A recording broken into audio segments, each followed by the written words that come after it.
വളരെ വൈകാരികമായ രംഗങ്ങൾക്കാണ് കേരളം സാക്ഷ്യം വഹിക്കുന്നത്.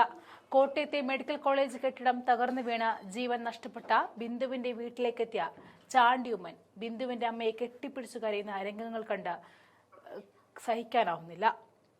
ഇന്നലെ സംഘർഷത്തിൽ ചാണ്ടിയുമ്മനെ ഒന്നാം പ്രതിയാക്കി കേസെടുത്തിട്ടുണ്ട് സർക്കാർ. സർക്കാരിന്റെ ഭീഷണിയൊക്കെ പുല്ലുവില നൽകിക്കൊണ്ടാണ് ചാണ്ടിയുമ്മൻ ആ വീട്ടിലേക്ക് സ്വാതന്ത്ര്യമായി എത്തുന്നത്.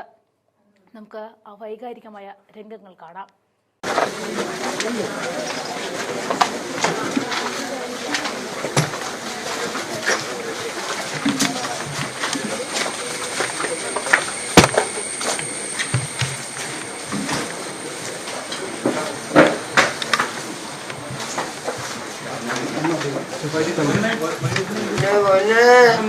എന്റെ പോലെ എനിക്ക് കണ്ടിട്ട് മനസ്സിലായെങ്കിലും തിരിഞ്ഞില്ല. എന്റെ പോലെ എന്റെ ബിന്ദു വയ്യണ്ട. എന്റെ ബിന്ദുവിന്റെ പുറത്തെ തണ്ട് വിളിച്ചു വീണുമോനെ, എന്റെ മോനെ ഞാനെ പോയി. എന്റെ ബിന്ദു ചതഞ്ഞു പോയി മോനെ, എന്റെ ബിന്ദു ചതഞ്ഞു പോയി മോനെ. എന്റെ മകളെ ആശുപത്രി കൊണ്ടുപോയതാണ്, അവളുടെ മകളെ കൊണ്ടുപോയാണേ. എന്റെ മകളെ ചതഞ്ഞു പോയി മോനെ. മക്കളെ, എന്റെ മോനാ, എന്റെ കുഞ്ഞ് ചതഞ്ഞു പോയേ. എന്റെ കുഞ്ഞ് ചതഞ്ഞു പോയി. എന്റെ കുഞ്ഞ് അരഞ്ഞ് ഇനി ഒന്നും ബാക്കിയില്ല, ബാക്കിയില്ല. 9:00 ഞാൻ വിളിക്കുമ്പോ തുടങ്ങി അവള് ഫോണെടുത്തില്ല. 11:30 വരെ ഞാൻ വിളിച്ച് ഫോണെടുത്തില്ല. അത്രയും നേരം അവളെ മണ്ണിനടി കിടക്കുമായിരുന്നേ. അവൾ അത്രയും നേരം മണ്ണിനടി കിടക്കുമായിരുന്നേ. എന്റെ മോനാമ്മച്ചി, എന്റെ കുഞ്ഞ് പോയേ. എന്റെ വീട്ടിൽ അവളാണ്. 2 കുഞ്ഞുങ്ങളെ പഠിപ്പിച്ച് എന്റെ ആരെന്നും പറിച്ച് നടക്കുവാണേ. തുണിക്കടയിൽ പോയ എന്ത് കിട്ടാനാ ഞാനും കിട്ടുന്നത്? എനിക്ക് പെൻഷൻ കിട്ടും, അതും കൊടുക്കും. അവൻ വല്ലപ്പോഴും ഏതൊരു പണിയൊന്നുമില്ലേ. അവൻ വല്ല കിളയ്ക്കാനോ പറക്കാനോ ഒക്കെ അവൻ പോകും.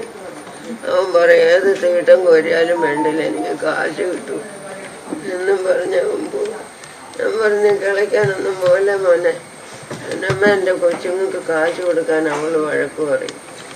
അതുകൊണ്ട് ഞാൻ കിളയ്ക്കാൻ പോകും. ചേനയുടെ ചുവട് ചെത്താൻ പോകണം. ചേനയ്ക്ക് മണ്ണിടാൻ പോണമ്മ, വാഴയ്ക്ക് മണ്ണിടാൻ പോണം. എനിക്ക് കൊച്ചു കാശ് കിട്ടുള്ളെങ്കിലും വല്ലതും കിട്ടും.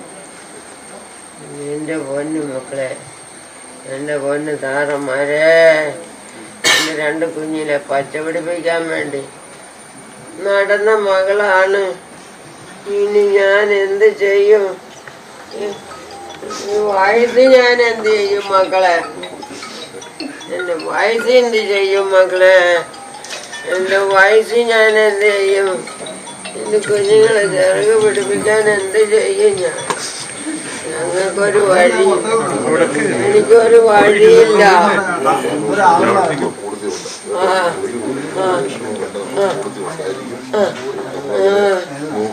വഴിയില്ല. അവള് പറയും അമ്മ ഇല്ലാത്തൊന്നും ആരോടും പറയല്ലേ അമ്മ, വഴിയിലാരോടും പറയല്ലേ, ആരോടൊന്നും പറയല്ലേ, ഇല്ലാന്നൊന്നും പറയല്ലേ, ഇല്ലാന്നൊന്നും പറയല്ലമ്മ.